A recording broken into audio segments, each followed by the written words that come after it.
खेल दिवस पे आप सबका हार्दिक अभिनंदन है। मैं आपको ध्यानचंद जी के बारे में बताना चाहता हूं कि ध्यानचंद जी का जन्म सन 1905 में हुआ था और ध्यानचंद जी ने हमारे हॉकी के जादूगर कहे जाते हैं। उन्होंने हमें 3 ओलंपिक में विजय दिलाई थी, 1928, 1932 और 1936। इस तरीके से वो हमारे हॉकी के जादूगर कहे जाते हैं और हम ये चाहते हैं कि हम खेल दिवस पे उनके खेल से प्रेरणा लेकर के अपने देश को एक नई बुलंदियों पर ले चलें। आज मोबाइल के युग में खेल को एक बहुत सारे तरीक़ों से देखा जा रहा है। वीडियो गेम्स आ रहे हैं, लेकिन ये मोबाइल हमारे बच्चों के लिए बहुत ही नुकसानदायक है।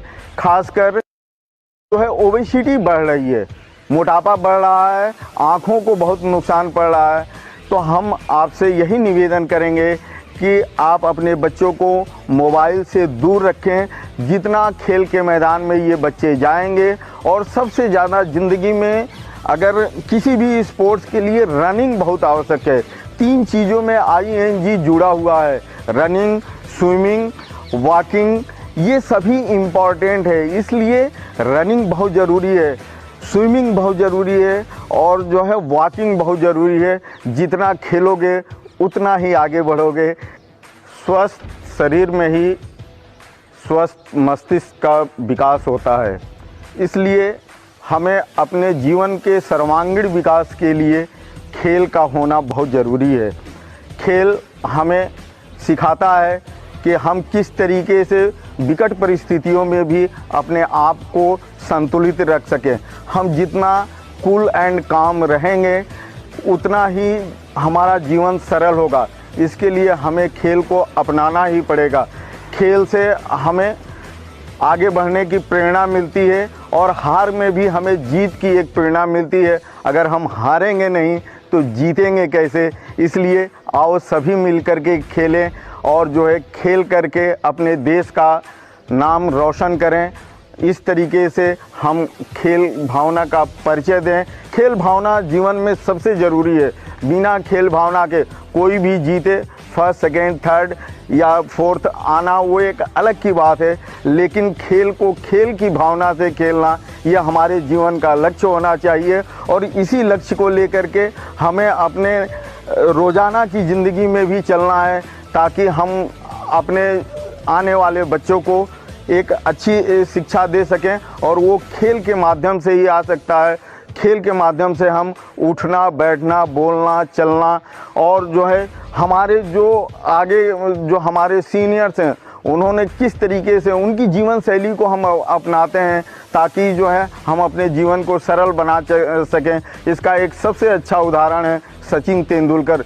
सचिन तेंदुलकर ने जो 100 शतक मारे थे, उस 100 शतक की वजह से आज हमारे पूरे देश का नाम रोशन है। इसी प्रकार हम एक नया नाम आपको जोड़ना चाहते हैं, नीरज चोपड़ा का। नीरज चोपड़ा, जहां पर वो लड़का अपने टाइम पे बहुत मोटे थे, उनके बचपन के दिनों में अगर आप जानना चाहेंगे तो वो काफ़ी मोटे थे, बट उन्होंने पहले जिम में गए। जिम में उनको एक कोच ने सलाह ये दिया कि तुम जो है जेवलिन फेंक सकते हो। और उस लड़के का जो पैशन था, जो जुनून था, वही उसके काम आया और 2016 में उन्होंने विश्व जूनियर चैम्पियनशिप प्राप्त किया। और आज हमारे देश का नाम उन्होंने 2022 में ओलंपिक में गोल्ड मेडल जीत करके प्राप्त किया। वो हमारे एक आदर्श हैं और ये हमारे आने वाले बच्चे आज आप देश में देख रहे हैं बहुत सारे जेवलिन की तरफ आकर्षित हो रहे हैं। इसी तरीके से एथलेटिक्स में एक ज़माने में मैं आपको बता दूं कि पीटी ऊषा और ने जो प्रदर्शन किया था, वो फ़ोटो फिनिश में 100वें हिस्से से पीछे रह गई थी। तो यही तो ज़िंदगी सिखाती है कि हमें अपना सीना कब आगे करना है और जहाँ करना है। अगर वो कर गई होती तो दुनिया में हम लोगों का नाम रोशन, आज भी वो हमारे लिए रोशन की हैं। उन्होंने एशियाड में बहुत सारे पदक जीते हैं, स्वर्ण पदक से लेकर के, और जो है इसके अलावा भी बहुत सारे पदक उन्होंने जीते हैं। लेकिन ओलंपिक में पदक जीतना एक अलग की बात है, वो नहीं कर पाई, उन्हें ज़िंदगी भर का मलाल है। इसी तरीके से सिंह, मैं आपको मिल्खा सिंह जी के बारे में बता दूं। 1960 ओलंपिक्स में जो 400 मीटर के एथलीट थे, चारों ने जो है एक नया वर्ल्ड रिकॉर्ड कायम किया था। लेकिन जरा सा ज़िंदगी में यहाँ पे मैं आपको एक बात बताना चाहूँगा, वो मिल्खा सिंह जी से सबक लेना पड़ेगा कि कभी पीछे मुड़ के नहीं देखना है। और वो जो फ्रैक्शन ऑफ सेकेंड के लिए पीछे मुड़ करके उन्होंने देखा, वो सेकेंड से 4th प्लेस पे चले गए और उन्होंने एक नया रिकॉर्ड, हम मिल्खा सिंह जी को जो है आज वो इस दुनिया में नहीं है, लेकिन वो हमारी खेल भावना के लिए जो है एक हमारे लिए प्रेरणा स्रोत हैं। हम उनको नमन करते हैं।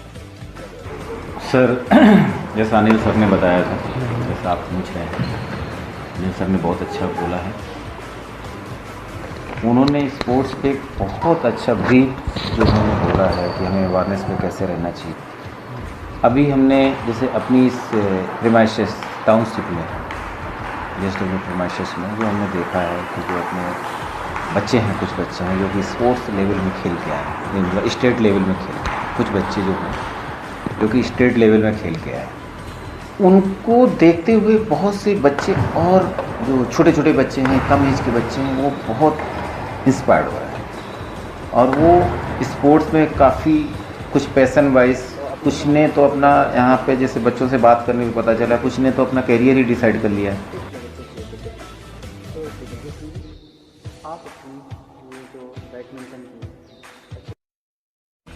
मेरा नाम दिग्विजय है। मैं अभी 14 ईयर्स का हो चुका हूँ, क्लास 9th में पढ़ता हूँ और अभी मैं सेंट पॉल स्कूल से अपनी पढ़ाई कर रहा हूँ। मेरे को अपना बैडमिंटन का एक्सरसाइज सबसे पहले अपनी बहन को देख के आया था, जो कि खुद भी स्टेट लेवल तक जा चुके हैं। तो फिर मेरे पिताश्री ने भी बोला कि तू भी ऐसा कुछ कर जिससे हमको कुछ प्राउड हो। तो मैंने सोचा कि मैं भी चलो उनको देख के कर देता हूँ, क्योंकि मेरे पापा बोलते हैं कि अगर तुमको कभी सक्सेसफुल होना हो तो जो सक्सेसफुल हो गए उनको कॉपी कर लो। तो मैं बैडमिंटन खेलना शुरू किया, 6 साल का था या 7 साल का था तब से शुरू किया। पहले तो ठीक ठाक था, फिर बाद में थोड़ा अच्छा हुआ, फिर थोड़ा और अच्छा हुआ। फिर मैं जब पिछले साल की बात है, बैडमिंटन तब भी था हमारा। मेरे पापा ने बोला तू इतने साल खेला पर तू कहीं गया नहीं, तो मतलब क्या निकला उसका। तो हमारे PT सर थे, उन्होंने बोला अभी अंडर 14 के गेम्स शुरू हो रहे हैं, तो तू एक बार दे, क्योंकि उनको पता था कि मैं अच्छा खेलता हूँ। तो एक बार मैंने अंडर 14 के सिलेक्शन के लिए स्कूल में खेला, उसमें मैं फर्स्ट आया। उसके बाद मेरा फर्स्ट अटेम्प्ट था डिस्ट्रिक्ट में। पहले के मैचेस तो आसान थे, लास्ट वाला थोड़ा डिफ़िकल्ट था, तो मैं फर्स्ट अटेम्प्ट में सेकंड आया था पूरी डिस्ट्रिक्ट में। उसके बाद मेरे पापा को बहुत प्राउड हुआ था कि मेरा स्टेट का सिलेक्शन हो चुका है। तो उसके बाद क्या हुआ कि चश्मे की भी एक प्रॉब्लम थी, चश्मा गिर जाता था। तो फिर वो चश्मे के लिए लेके आए, रबड़ बैंड कुछ होता है वो यहाँ पे लगता है, उससे क्या होता है चश्मा गिरता नहीं है। तो वो तो लेके आए, 2 लेके आए, वो भी मैंने घुमा दिए थे, वो अलग बात है। तो फिर क्या हुआ, मैं स्टेट में गया था, झालावाड़ था। पहले तो 12 घंटे जोधपुर गए थे हम लोग, उधर रुके एक रात। उसके बाद सुबह की हमने ट्रेन पकड़ी झालावाड़ की, फिर वहाँ से हम गए झालियापाटन। फिर वहाँ से थी एक, हम वॉल्वो लेके आए थे, वॉल्वो लेके गए हम झालावाड़, क्योंकि वहाँ पे पहाड़ों वाला एरिया तो ट्रेन जाती नहीं है। तो पहले दिन गए, पहले दिन तो बहुत शाम हो चुकी थी, उस दिन था नहीं, अगले दिन से शुरू होना था। अगले दिन हुआ, हम गए, फिर कलेक्टर ने स्पीच दी। कलेक्टर भी थोड़े फ़नी टाइप के थे। उन्होंने बोला कि ये इतनी लंबी स्पीच अपने को देनी नहीं है, तुम लोग खेलना शुरू करो। अब वहाँ पे हो गई मेरे साथ एक ट्रेजेडी। क्या हुआ कि मैं खेल रहा था, तभी एक अंकल आए, मतलब कलेक्टर के कोई साथी वाथी थे। मेरा रैकेट लिया, बोला 2 मिनट। अब मैंने सोचा कलेक्टर के साथी कुछ बोल नहीं सकते, अब दे ही नहीं रहे। फिर मैच हुआ, फिर पहला मैच मैं नहीं था पहले मैच में। उसके बाद उस दिन एक ही मैच हुआ था, फिर अगले दिन मेरा मैच था जो कि स्टेट चैम्पियन के साथ था, तो हार गया था, पर अच्छे पॉइंट थे, 4-5 पॉइंट का डिफरेंस था, ज़्यादा नहीं था। उसके बाद हम आ गए। यही थी मेरी जर्नी अपनी बैडमिंटन को लेकर। My name is Pratyush Singh Chauhan and I am studying in class 10 from Delhi Public Senior Secondary School, Badmer. My hobby is, table tennis. I like table tennis very much. पास गया, फिर एक दिन मैं शाम को अपने टाउनशिप में ऐसे घूम रहा था। फिर बाद में मैंने देखा कि मेरा जो फ्रेंड सर्कल है वो एक गेम खेल रहा था, because at that time I don't understand what is this game, so I didn't here about anyone. तो मैंने देखा यह एक टेबल थी और वो बॉल से खेल रहे थे। फिर मैंने देखा ये कौन सा गेम है। मैंने उनसे पूछा कि तुम मुझे बताओगे कि ये गेम क्या है। उन्होंने बोला ये टेबल टेनिस है, जिसे हम पिंग पोंग भी कहते हैं। फिर बाद में मुझे ये गेम बहुत इंटरेस्टेड लगा, बिकॉज नया नया गेम था, मुझे कुछ आता भी नहीं था। फिर मैंने बोला कि मुझे रैकेट दो, मुझे भी खेलना है। फिर मुझे उस टाइम रैकेट पकड़ना नहीं आता था, मैं सब ऐसे करके पकड़ता था। फिर बाद में उन्होंने मुझे 5 सेकंड के लिए रैकेट दिया, फिर बाद में उन्होंने ले लिया, बिकॉज ज़्यादा देर तक कोई देता नहीं। फिर बाद में पर उस 5 सेकंड में, वो 5 सेकंड मेरी लाइफ को बहुत बड़ा पल था। उस 5 सेकंड में मैंने सीखा कि ये मेरा बेस्ट गेम बन सकता है, इस गेम में मुझे इंटरेस्ट जगा। उस 5 सेकंड में मेरा इंटरेस्ट डेवलप हुआ। फिर मैं जल्दी से भाग के पापा के पास गया, मैंने बोला मुझे भी ये गेम खेलना है टीटी, और मुझे भी रैकेट ला के दो। और मेरे पापा तो हर चीज़ को हाँ कर देते हैं, तो फिर उन्होंने मुझे तभी रैकेट ऑर्डर किया। एट दैट टाइम वो थोड़ा ऐसे बिगनर टाइप था रैकेट। फिर मैंने गया, फिर मैंने प्रैक्टिस करी, खेला। फिर बाद में मेरा इंटरेस्ट और डेवलप हुआ। फिर स्कूल की तरफ से मुझे अपॉर्चुनिटी मिली कि तुम डिस्ट्रिक्ट लेवल में जाओ, तुम उसमें तुम्हारा कोई पोजीशन आ सकता है। तो वो मेरे लिए उस टाइम पे मैं बहुत खुश हुआ कि मुझे डिस्ट्रिक्ट खेलने को मिल रहा है, क्योंकि उस टाइम पे डिस्ट्रिक्ट भी मेरे लिए बहुत बड़ा गेम था, मतलब बहुत बड़ा एक लेवल था। फिर मैंने डिस्ट्रिक्ट खेला। मेरा पहला डिस्ट्रिक्ट बालोतरा में था। बालोतरा में मेरी पूरी स्कूल टीम थी। उस समय पे मैंने खेला और मेरी रैंक 4th रैंक आई, पर इतना 4th रैंक को कोई देता नहीं, तो फिर मेरा इतना क्या नाम नहीं हो पाया। फिर मुझे एक अंदर से आंख जगी, एक जुनून लगा कि अब मुझे अगली बार प्रैक्टिस करूँ, मुझे फर्स्ट आना है और पूरे हर जगह पे सिर्फ मेरा नाम होना चाहिए। फिर मैं सुबह उठता था 5 बजे, मेरा जो एल्डर ब्रदर है उसके साथ मैं खेलने जाता था, प्रैक्टिस करता था, स्ट्रेचिंग करता था। फिर बाद में अगला जो गेम हुआ वो 1 साल बाद था, क्योंकि ये डिस्ट्रिक्ट लेवल 1 साल बाद होते रहते हैं। फिर बाद में उसमें मैं गया और उसमें मैंने फर्स्ट रैंक पाई अंडर 17 इन टेबल टेनिस। उस टाइम पे सब लोग मेरे ऊपर चढ़ रहे थे कि तूने ऐसा क्या कर दिया, तेरी पिछली बार तो 4th रैंक आई थी, फर्स्ट रैंक आई। और मेरा बहुत नाम हुआ, स्कूल में भी टीचर्स मुझे कॉन्ग्रेट्स कर रहे थे कि तुम जीते अंडर 17। तो उसके लिए मैं बहुत खुश हुआ कि मेरा एक नाम हुआ। फिर बाद में डिस्ट्रिक्ट खेलने के बाद स्टेट जाते हैं। फिर मैं स्टेट गया, मेरी स्कूल टीम मुझे और सपोर्ट किया, मेरे फादर ने और सपोर्ट किया और मैं आगे स्टेट खेलने गया। बट स्टेट में प्लेयर्स थे बहुत हाई थे, मतलब मैं भी था पर मेरी इतनी प्रैक्टिस नहीं थी। पर उस टाइम पे मैं हार गया, मुझे बहुत उदास फील हुआ। पर उस टाइम पे मेरे पापा ने मुझे समझाया कि खेलने से कुछ नहीं होता, हार जीत तो होती रहती है। एक अच्छा प्लेयर वही होता है जो अपनी गलती को देखे, जो अपनी गलती देखे, उसमें इंटरेस्ट ले, तुमने क्या क्या सीखा, एक्सपीरियंस क्या क्या लिया, तो वो देखना है। तो फिर मैंने अपनी हार को भुला के एक नई शुरुआत करी कि अब मुझे अगले टाइम पे जो मुझे अपॉर्चुनिटी मिलेगी उसमें मैं अच्छा खेलूँगा, नेशनल जाऊँगा और जो गलती मैंने रिपीट करी उसे मैं दोहराऊँगा नहीं। तो फिर my father is my best supporter in my life and he inspired me how to play table tennis. Mayank Ranjan है, मैं 12 साल का हूँ और मेरा स्कूल का नाम है Delhi public senior secondary school और मैं स्टेट प्लेयर हूँ एक बैडमिंटन में। तो मेरी जर्नी स्टार्ट हुई थी 2018 में। मैंने वो कुछ बच्चों को खेलते हुए इंटरेस्ट में, तो मैं भी खेलना स्टार्ट हो गया, मतलब टाइम पास करने लगा।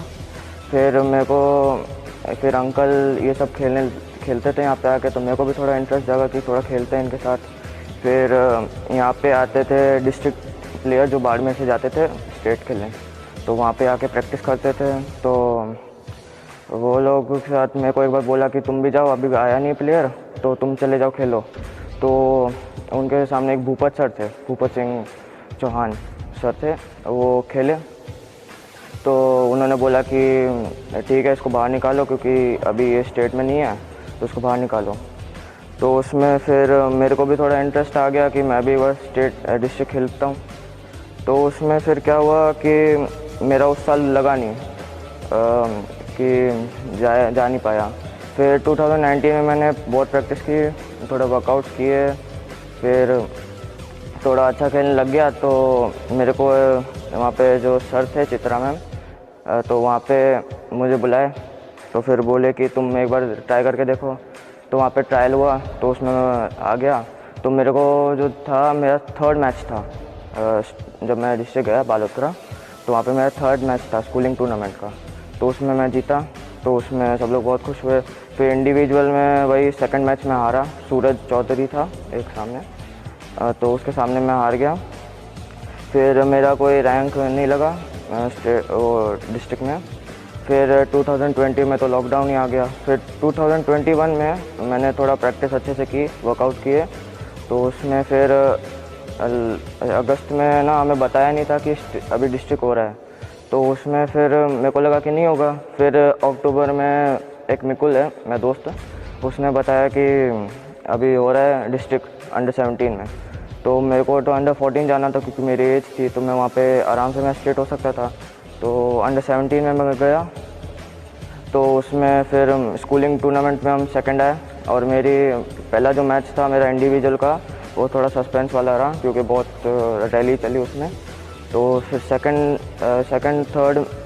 तो इजी गया मेरा। फिर थर्ड में एक सूरज आया वापस, तो उसने मेरे को हरा दिया। तो मेरा वो था क्वार्टर फाइनल्स, तो उसमें मेरे है ना एक और चांस मिलता है कि ना आप खेल सकते हो 5th पोजीशन के लिए। तो उसमें मैं खेला, तो उसमें पहला मैच तो हो गया। फिर दूसरे मैच में ना उसने मतलब मैंने उसको हरा दिया, तो फिर मेरी 5th रैंक लग गई। तो फिर मैं चित्तौड़गढ़ गया, तो वहाँ पे मेरे को 5th पोजीशन की वजह से खेलने नहीं दिया। तो उसमें मैं वहाँ पे थोड़ा बहुत देखा कैसे खेलते हैं। फिर हमारी जो टीम थी वो पहला मैच जीती।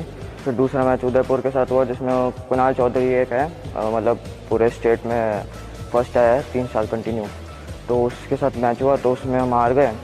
फिर जो सूरज चौधरी था जो फर्स्ट आया था, उसके साथ कुणाल चौधरी के साथ मैच हुआ पहला मैच ही, तो उसमें वो हार गए। फिर हम वापस आए। तो फिर दिसंबर में हुए एसोसिएशन टूर्नामेंट्स, तो उसमें मैं अंडर 13 में, अंडर 15 और अंडर 17 में नाम लिखवाया। तो मेरी जो अंडर 13 की रैंक थी फर्स्ट आई थी, और अंडर 15 जो हुआ था मैं थर्ड आया था, और अंडर 17 में फोर्थ आया।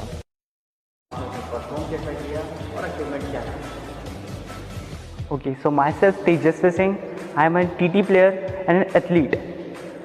So I came to know this game when I was in my second class. At that time I used to play with my friends. So this game fascinated me, like the ball, it makes the sound with the table, so it fascinated me a lot. Then I went to my father and उनको बताया मैंने कि मुझे ये game बहुत पसंद है, मेरे को अच्छा लगा, तो आप प्लीज़ मेरे को रैकेट ला के दो ताकि मैं खेल सकूँ।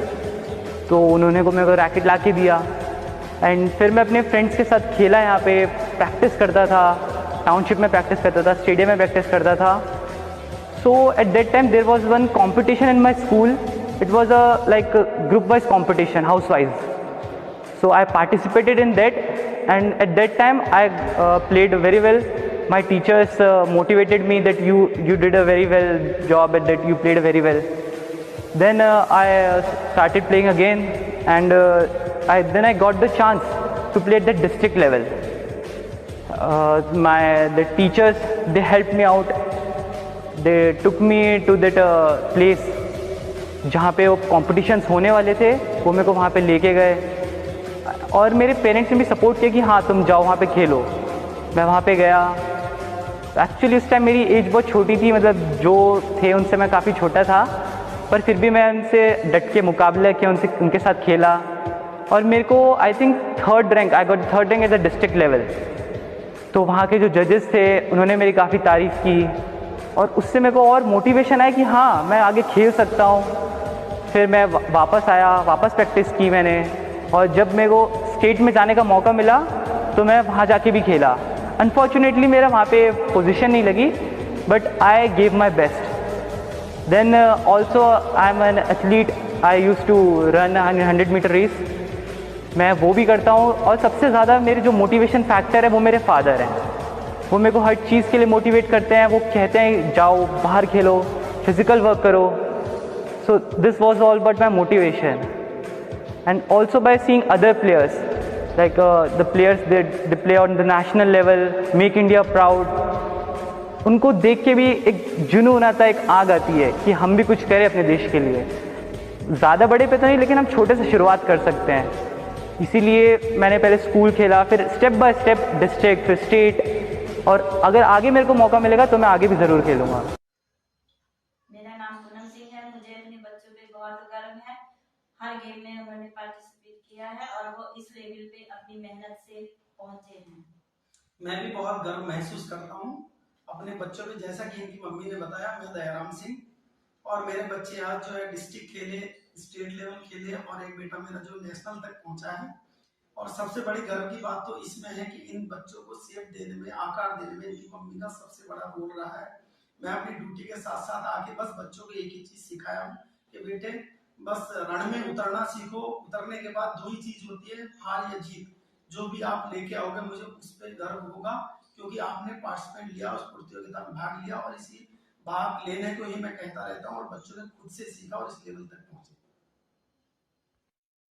पे हम ध्यानचंद जी के आदर्शों को लेकर के आगे बढ़ते हैं और हम आशा करते हैं कि हमारे जो आने वाले भविष्य में बच्चे हैं, चाहे किसी भी खेल में हो, hockey, football, cricket, kho kho, volleyball, swimming, हर क्षेत्र में हम जो है ध्यानचंद जी से प्रेरणा लेकर के आगे बढ़ने का प्रयास करेंगे।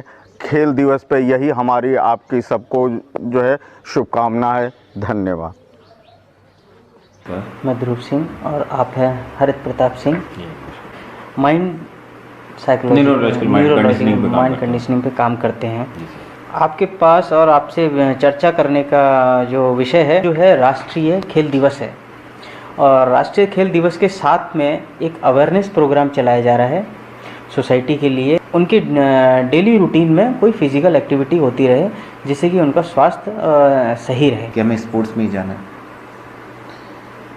तो जैसा अनिल सर ने बताया, उसके बाद जो अपने टाउनशिप के जो बच्चे हैं जिन्होंने स्टेट लेवल में अच्छा परफॉर्म किया है, हाँ जी, तो उनसे जब मैंने बात किया तो कुछ चीज़ें जो निकल के आई हैं।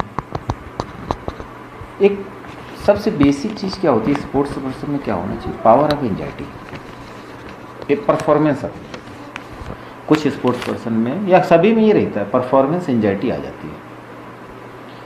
तो जब परफॉर्मेंस एंजाइटी आ जाती है तो उनकी बॉडी में स्ट्रेस डेवलप होना चालू होता है। और जब स्ट्रेस डेवलप होता है तो वो बॉडी में परफॉर्म अच्छा नहीं कर पाते हैं। ये एथलीट के लिए बहुत ज़रूरी है। कभी भी एथलीट के अंदर परफॉर्मेंस एंजाइटी नहीं आनी चाहिए। वो बॉडी को स्ट्रेस बनाती, स्टफ बनाती है। और एथलीट का हमेशा जो बॉडी है हमेशा फ्लेक्सिबल होना चाहिए। बिल्कुल। उसकी गति बहुत अच्छी होनी चाहिए, क्विक डिसीजन, फ्लेक्सिबिलिटी। ये जो परफॉर्मेंस एंजाइटी से ही बच्चे दूर हैं। इस कम एज में इतना अच्छा स्टूडेंट, ये इनका कोई वो नहीं है कि मैं इसमें जाकर करियर बनाऊं। स्पोर्ट्स हॉबी है, दिस इज हॉबी। इसीलिए परफॉर्मेंस एंजाइटी से इनको कोई फर्क नहीं पड़ता। ये वेरी स्ट्रॉन्ग, मतलब इनको कोई फर्क नहीं पड़ता हारूं या जीतूं, और परफॉर्म कर रहे हैं। हाँ, ये एबिलिटी है, इनकी क्वालिटी है। बिल्कुल। ये पावर ऑफ एंजाइटी है क्या? ये परफॉर्मेंस एंजाइटी, एंजाइटी क्या होता है? वो गेम जैसे इवेंट स्टार्ट होता है। हाँ। परफॉर्मेंस एंजाइटी एक सिंपल सा वर्ड है स्पोर्ट में। अगर हम जाते हैं, एंजाइटी किसी भी चीज़ को लेके हम सोचने लगते हैं। और जैसे इवेंट कोई चलता है और प्लेयर्स, अब उस आपको तो ऐसा लगता है जब मैं आया हूँ तो यहाँ जीतूँ, विन करूँ, कोई ऐसा नहीं। बिल्कुल लगता है। विन तो एक ही होगा, फर्स्ट तो एक ही आएगा स्पोर्ट्स से। बिल्कुल। तो जब विन होगा तो उसमें वो एकदम वही एकदम माइंड में लेके बैठ जाता है, बार बार उसी की मतलब चिंता करने लगता है। मैं जीतूंगा कि नहीं जीतूंगा, मैं फर्स्ट आऊँगा कि नहीं आऊँगा। कुछ लोग सोचे यार फर्स्ट नहीं आऊँगा, और यार ये तो पिछली बार का लास्ट चैंपियन है। हाँ, ये उनके माइंड में क्वेश्चन आ जाता है। तो इस टाइप की एंजाइटी जब उनके माइंड में, तो उनकी माइंड क्या है, एक केमिकल रिलीज करते हुए उसकी बॉडी को स्टप कर देता है। हाँ। तो जब सोचे तो वो उसकी जो फ्लेक्सिबिलिटी है उस पर इम्पैक्ट पड़ता है। उसकी उनकी बॉडी फ्लेक्सिबिलिटी जब इसमें इम्पैक्ट पड़ेगा तो अच्छा परफॉर्मेंस नहीं कर पाते हैं। बिल्कुल। इसलिए उनको उस एंजाइटी से दूर रहना चाहिए कि हमें कैसा जो है करेंगे, माइंड गेम, परफॉर्मेंस की टेंशन नहीं लेनी। हाँ, जो होगा होगा, करना अपना बेस्ट देना। मतलब डायरेक्ट कनेक्शन है। हाँ, एंजाइटी डिस्टर्ब हुई, फ्लेक्सिबिलिटी डिस्टर्ब हो जाएगी, फिर परफॉर्मेंस तो वैसे ही नहीं उसका इम्पैक्ट परफॉर्मेंस में परफेक्ट एकदम। दूसरी चीज़ इन बच्चों में देखी, इनके जो इमोशंस हैं वो बहुत कंट्रोल्ड है। माइंड इमोशंस होते हैं। और इमोशंस का भी अपना एक रोल होता है स्पोर्ट्स पर्सन के लिए। सडन आपने किसी ने जाते इधर उधर से कुछ बोल दिया, ये इमोशंस गेम बहुत चलते हैं आपके। अब किसी क्रिकेट में या कहीं भी जिसमें टीम वर्क होते हैं ना, आके धीरे से अपोजिट टीम कुछ ना कुछ बोल के चली जाती है। हो सकता है स्लैंग वर्ड यूज कर दिया और आप फंस गए उसमें। हाँ डाइवर्ट हो जाएंगे तो आपके impact इमोशंस आ गए और आपने पूरी परफॉर्मेंस की थी ऐसी तैसी कर दी। और उसमें तो you are the skilled person. Fraction of second आप मुझे ये बताइए कि जितने भी स्पोर्ट्स पर्सन हैं जो बड़े बड़े कहते हैं फॉर्मलेस होते हैं, अभी फॉर्म चलेगी, फॉर्म क्या जाती है? फॉर्म नहीं जाती, दे आर स्किल्ड। वो स्किल्ड है ऑलरेडी, उन्होंने आज तक जो प्रैक्टिस किया उससे खड़ा किया अपना एम्पायर, जो भी उनकी एक वैल्यू है, आइडेंटिटी, वो खड़ा किया, लेकिन वो नहीं परफॉर्म कर पा रहे। इसमें डिफरेंस आपको समझ में आ रहा है? स्किल्ड है बट परफॉर्म नहीं कर पा रहे, बिकॉज आप उनका जो माइंड में ऐसी कोई चीज चल रही है, ऐसी कोई भी एंजाइटी हो सकती है, कुछ भी कोई भी ऐसे इमोशंस हो सकते हैं जो उनको डिस्टर्ब कर रहे हैं, उनको परफॉर्म करने से नहीं, वो परफॉर्म नहीं कर पा, बॉडी को परफॉर्म, माइंड वो काम ही नहीं कर रहा, माइंड वो रोक रहा है, स्ट्रिक्ट कर रहा है उसको। तो इमोशंस पे बहुत कंट्रोल रखना है, ये सेकेंड थिंग्स। तो परफॉर्मेंस एंजाइटी नंबर 1, दूसरा है माइंड कंट्रोल, इमोशंस है। इनसे स्पोर्ट्स एथलीट्स को हमेशा बच के रहना चाहिए अगर अच्छा उनको अपना करियर बनाना। बिल्कुल ठीक है। एक तीसरी चीज़ और मैंने कहना चाहूँगा यहाँ पे, एक सेल्फ इमेज वर्ड होती है अपनी। आप अपने आप को क्या समझते हो? बिल्कुल। अगर सेल्फ इमेज आपने डिस्ट्रॉय कर रखी है तो आपके परफॉर्मेंस में इम्पैक्ट पड़ना ही पड़ना है, वो कभी भी हो सकती है।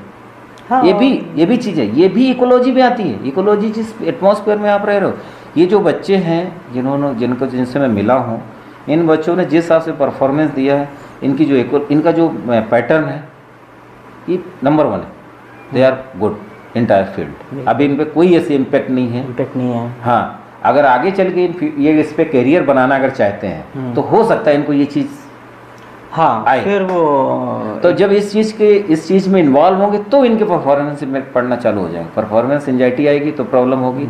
अगर इमोशंस इनको ग्रैब करने लगे तो इनकी बॉडी ढंग से, माइंड बॉडी का कनेक्शन इज वेरी, मतलब स्पोर्ट्स पर्सन के लिए माइंड बॉडी का जो कनेक्शन है बहुत अच्छा होना चाहिए, तो उस पर इम्पैक्ट पड़ेगा। तो सेल्फ इमेज जो है वो अपनी हमेशा हाई लेवल। अब वो सेल्फ इमेज जैसे लॉस करते हैं, अपनी इमेज छोटी तो कॉन्फिडेंस लूज हो जाता है। तो कॉन्फिडेंस गेन करने के लिए इन लोगों को महीने 2 महीने लग जाते हैं। पता चला 2 इवेंट होगी, निकल गई, उधर गया लॉस हो गया, इवेंट हार गए, अरे कॉन्फिडेंस इतना लूज करते चले जाते कि डिप्रेशन में चले जाते हैं लोग। हाँ, वो तो एक के बाद इवेंट जब जाएगा तो वो एक अलग। आप एक सर्वे देखिए, इंटरनेशनल सर्वे देखिए, नेशनल सर्वे देखिए, 21% जो एथलीट्स हैं वो डिप्रेशन के शिकार है।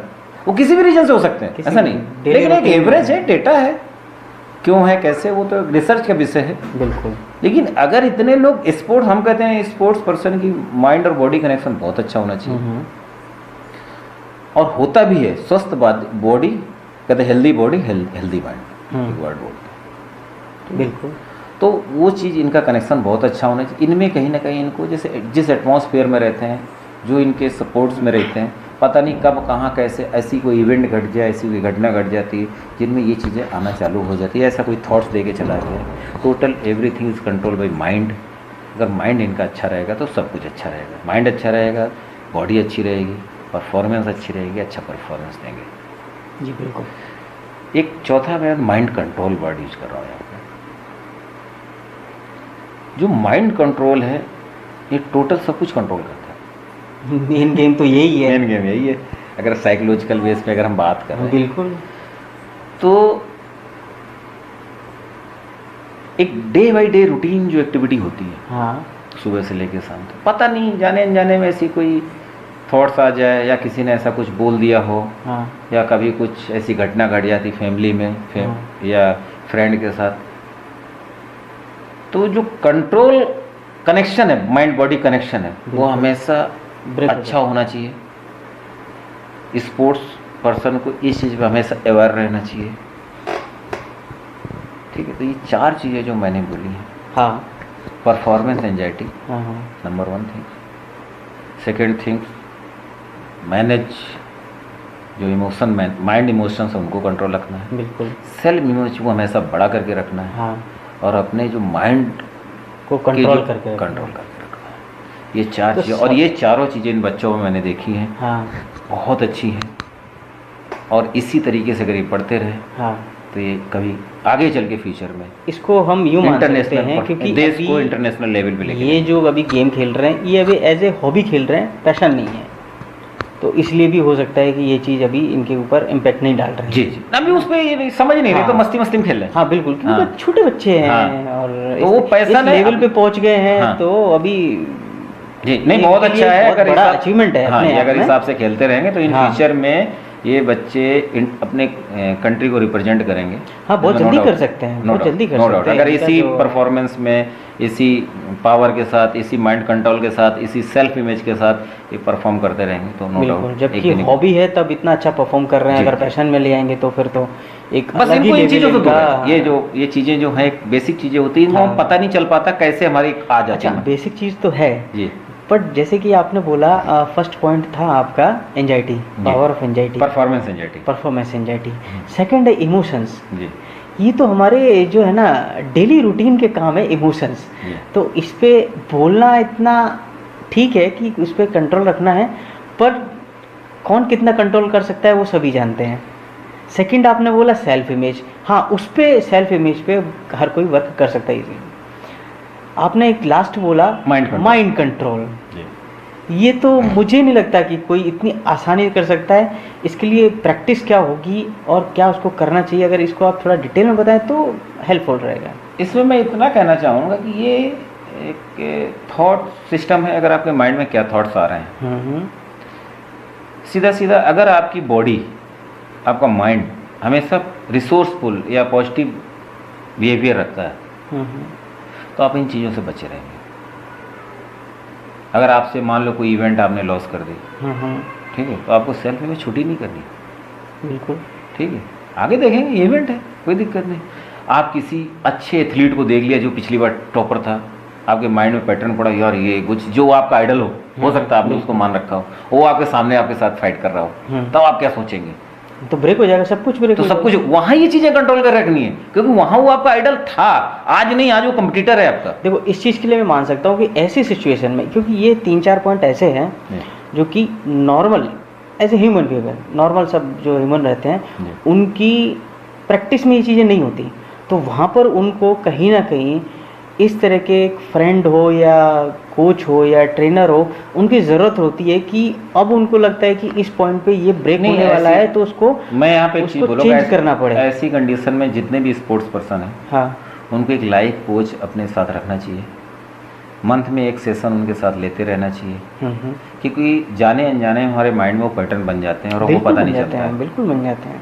और हमारे कई मित्र लोग हैं जो इस पे काम भी कर रहे हैं, जो कि इंटरनेशनल क्रिकेट टीम में भी काम कर रहे हैं, तो उनको लाइफ कोच रखना चाहिए। उससे क्या है, छोटी छोटी चीज़ें जो माइंड में आ जाती, जो आगे जाके इम्पैक्ट देने वाली हैं, वो इमीडिएट उनको रिजॉल्व करना। इमीडिएट इमोशन अगर जाने अनजाने में सेल्फ में छुट्टी हो गई और हमको पता नहीं चलता, बिल्कुल। ठीक है, हम आई एम ओके, हमने कहा आई एम ओके, वो एक्सटर्नल तो बोल रहा है I am okay, but internal क्या डायलॉग चल रहा है वो तो वही जान सकता है ना। बिल्कुल, वो तो वही। इसलिए हमें एक लाइफ कोच की कंसल्टेंसी की बहुत ज़रूरत होती है, जैसे साइकोलॉजिस्ट बोलते हैं। साइकोलॉजिस्ट एक डिफरेंट वर्ड हो गया।